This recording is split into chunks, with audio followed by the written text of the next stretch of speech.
Hello, everyone. I'm General Colin Powell, former Secretary of State Colin Powell, and I'm so pleased to have this opportunity to say a few words to you as you assemble to celebrate the 20th anniversary of U.S. and Kazakhstan relationships as a result of the end of the Cold War. Let me take you back to those days because I was chairman of the Joint Chiefs of Staff of the United States Armed Forces at that time. So my responsibility was not so much diplomatic as it was military security. And imagine what it was like in 1989 as the Berlin Wall started to crumble and as we could see that significant changes were taking place within the Warsaw Pact and especially within the Soviet Union. And then it all accelerated. And I remember that happy day when Kazakhstan declared its independence and its sovereignty over its own people and its own territory. It may have seemed like a day of celebration, but I, as the military chairman in the United States, had to concern myself with the fact that whereas I used to worry about one nuclear power in that part of the world, now we had 4 countries in that part of the world that had nuclear weapons as a result of the breakup of the Soviet Union. And Kazakhstan was the most important of those countries because it had the testing facilities, it had Semipalatinsk testing area, and so I watched with interest. Is this breakup for real? Is it really the end of the Soviet Union, the end of the Warsaw Pact, or would new dangers emerge?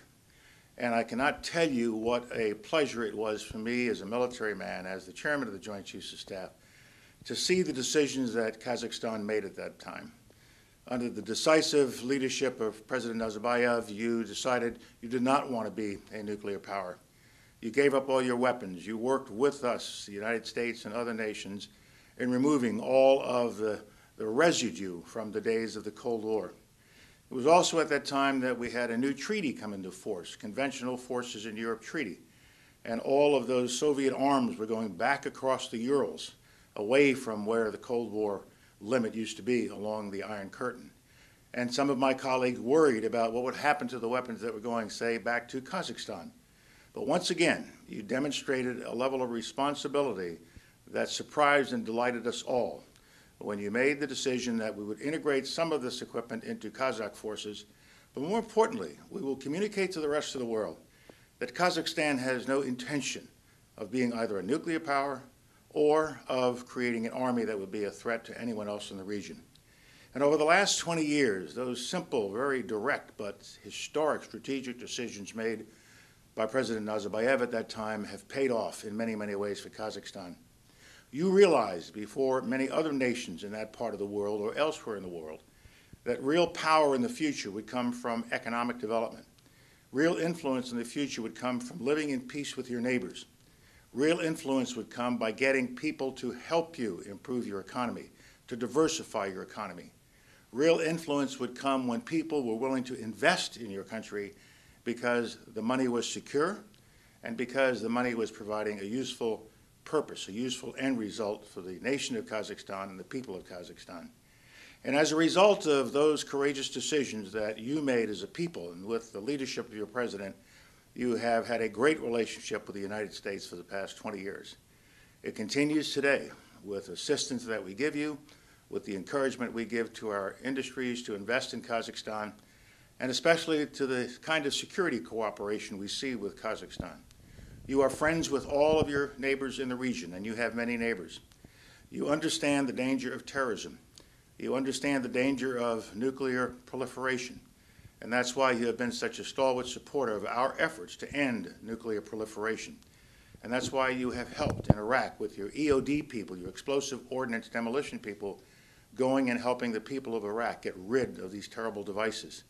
And it is also why you have played such a vital role with the United States in providing a line of communication along the old Silk Route into Afghanistan for our efforts and for when we come out of Afghanistan.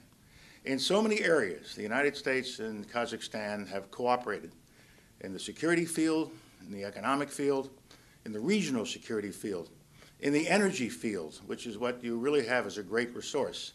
But more importantly than that, we have helped you and we've cooperated in diversifying your economy.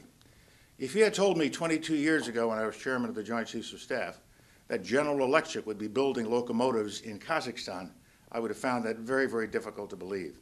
But it's happened. And many other things like that are happening in Kazakhstan as a result of your relationship with the West, with the United States, and with your neighbors in the region. And so I congratulate Kazakhstan for the stand it has taken over the last 20 years. I congratulate your leadership for the wisdom they have shown. We will continue to watch Kazakhstan in the years ahead because we think more can be done with respect to democracy, and perhaps the greatest contribution your leadership can make to the future of your country is to make sure that those basic elements of democracy outlive any president or any regime.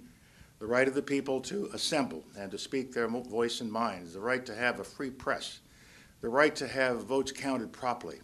In all of these areas, we hope that the leadership of Kazakhstan will move more aggressively. And with that aggressive move, you will become even a more valuable partner to the rest of us. And so I salute all of you. I congratulate Kazakhstan and the United States of America for 20 years of success. And I look forward to the next 20 years. Have a great conference. I wish I could be with you. Thank you.